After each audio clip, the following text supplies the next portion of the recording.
બરોબર. તમને અત્યારે સાહેબ દર બુધવારે આયર્નની ગોળી આપે છે? બધા ખાવ છો ને? ખાવ છો તો પછી તમને કેવું લાગે છે ગોળી લીધા પછી?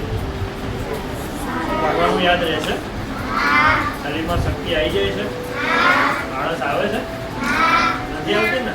આળસ ના આવવી જોઈએ. આ ગોળી જે લેતા હશે એને આળસ આપવી જોઈએ નહીં. એનું ખાલી ભણવામાં ધ્યાન હોવું જોઈએ. બરોબર છે? દર બુધવારે તમારા સાહેબ તમને આ ગોળી આપે. મધ્યાહન ભોજન પછી તો આ એક ગોળી લઈ લેવાની. આ ગોળીથી તમે દર બુધવારે લેશો ને એટલે તમને ભણવામાં એકાગ્રતા લાગશે, તમને ભણવાની મજા આવશે, ભણવાનું ગમશે, કંટાળો નહીં આવે. ત્યાં બહુ આળસ આવે ને એ બધું નહીં આવે. શરીરમાં લોહી વધે ને બધું જ તમને ભણવાનું ગમે. ખાસ યાદ રાખવાનું. એટલે સાહેબ અહીંયાથી ગોળી આપે પછી એવું નહીં કરવું કે બહાર જે નીકળી ફેંકીને પાણી પીને આવતું રહેવું. ગોળી તમે લેશો તો ફાયદો કોને થશે? ફાયદો કોને થાય? આપણને પોતાને. આજે મને સાહેબે ગોળી આપી છે, હું ગોળી લઈશ તો ફાયદો મને જ થશે ને. શરીર સારું મારું રહેશે, લોહી મારું વધશે, મને કોઈ રોગ જલ્દી લાગુ પડશે નહીં. તો દર બુધવારે એક ગોળી થઈ જવાની. જો તમે બુધવારે અહીંયા આવો અને તમને કદાચ તાવ જેવું કંઈ આવતું હોય તો સાહેબને તમને કહી દેવાનું કે સાહેબ મને તાવ આવે છે, તો સાહેબ તમને બીજા દિવસે આ ગોળી આપી દેશે. પણ ગોળી લેવાનું ભૂલતા નહીં.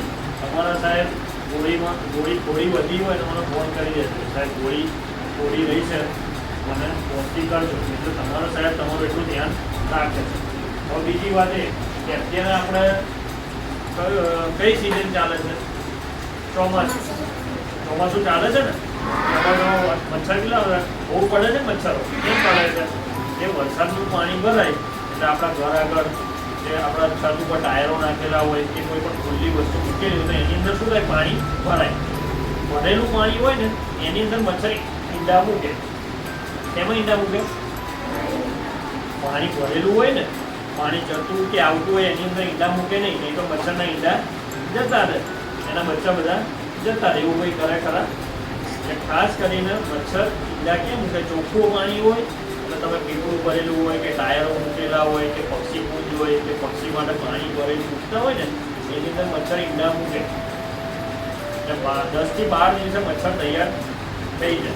એટલે આપણે તમને બધાને હું કેમ સમજાવું છું કે ઘરે જઈને તમારે ખાલી ઘરના બધાને કહેવાનું છે કે આપણે જે ચોખ્ખું પાણી ભરીએ છીએ એ દર રવિવારે એને વ્યવસ્થિત રીતે આખું કોરું કરીને અંદર બ્રશ મારીને કે કપડું મારીને કોરું કરીને અડધો કલાક સાફ કોરું રાખવાનું અને એકદમ ક્લીન કરી દેવાનું, ચોખ્ખું જ, કે અંદર ક્યાંય પોરા રહે નહીં. પોરા 7 દિવસે બને. મચ્છર ઈંડા મૂકે ને એટલે કે કેવું કે બાળક નાનું હોય તો મોટું થતાં વાર તો લાગે ને. એનું ઈંડું મૂકે, ઈંડા આપણે જોઈ શકતા દરી આંખે આપણને ના દેખાય.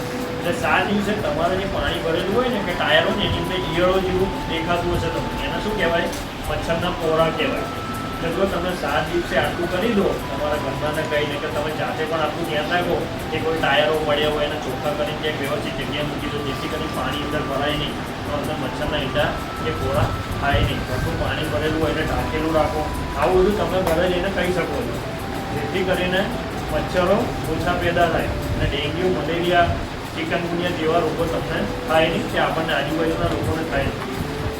તમે નાના બાળકો છો, તમારા ઘરમાં કે તમે આજુબાજુની વાતો કરી શકો છો જેથી કરીને અત્યારે બધા શું કહે છે? મચ્છર તો કે બાવળિયામાં થાય છે, ચાળી ઝાકડામાં થાય છે, તો મચ્છર એવી જગ્યાએ થતા નથી. મચ્છર બની જાય પછી ત્યાં બેસવા જાય છે.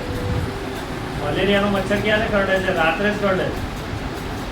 અને ડેન્ગ્યુનો મચ્છર દિવસે કરડે. એટલે તમે દિવસે પણ અહીંયા આવો તો લીંબુ તેલ છે કે ઓડોમાં ટ્યુબ આવે છે, આવું બધું લગાવીને આવવાનું તો જેથી કરીને તમને મચ્છર કરડે નહીં, કે તમને ડેન્ગ્યુ અને મલેરિયા થાય નહીં.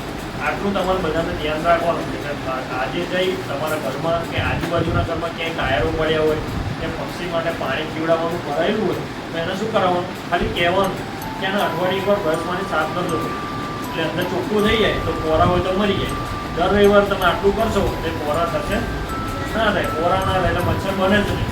એટલે આપણને ડેન્ગ્યુ, ચિકનગુનિયા, મેલેરિયા જેવા રોગો થાય નહીં. આ બધું તમને કેમ સમજાયું કે તમને ઘરે જઈને સમજાવો એટલા માટે. બરોબર છે?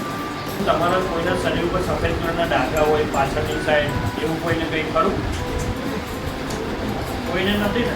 જો હોય તો તમારા સાહેબને જાણ કરવાની. પછી હા, શરીરમાં આપણે રોગો ક્યાંથી લાગુ પડે? હાથથી. અત્યારે ધારો કે મધ્યાહન ભોજન આવ્યું તો તમે શું કરો? સાહેબે કીધું ચલો મધ્યાહન ભોજન આવ્યું, બધા હાથ ધોઈ નાખો શાકોથી, પણ અમુકને ઉતાવળ હોય તો શું કરે? લઈને ડીશ લઈને જમવા બેસે. એવું કરવાનું નહીં. નીચે આવો, વ્યવસ્થિત હાથ ધોવો, પછી એને કોરા કરો, હાથ હવામાં રાખો, થોડા કોરા થઈ જાય પછી તમારે જમવા બેસો. આપણા શરીરમાં રોગ હંમેશા હાથથી જ અંદર શરીરમાં જાય છે. કેમ કે આપણા હાથ સારા હોય નહીં, આપણે જમવા બેસી જઈએ, અઠવાડિયામાં 2 વાર નખ કાપવાનું. ઘરે ખબર ના હોય તો તમારે સામે પણ એ કહેવું પડે કે મારા નખ કાપી આપો. કારણ કે અમુકના નખ અત્યારે પણ હશે કે મોટા હશે ને અંદર સ્મેલ ભરાયેલો હશે, હોય છે ને. આવું બધું તમારા ઘરે જઈને કહેવાનું કે મારા નખ કાપી આપો. વ્યવસ્થિત રીતે નહીં આવવાનું. ચોખ્ખા ડૉક્ટર કેટલા રૂપિયા લે છે? 500, 600 રૂપિયા, 1000 રૂપિયા લઈને બોટલ ચડાવે.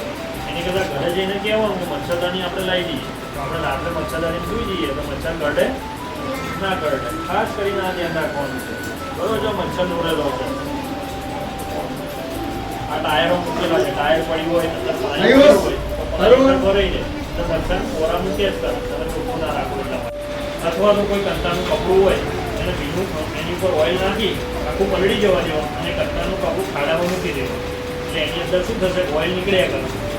ઓઇલ નીકળે એટલે એની અંદર મચ્છર બેસે નહીં, માખી ના બેસે એટલે બીજા ઈંડા મૂકે નહીં. આટલું કરશો બધા?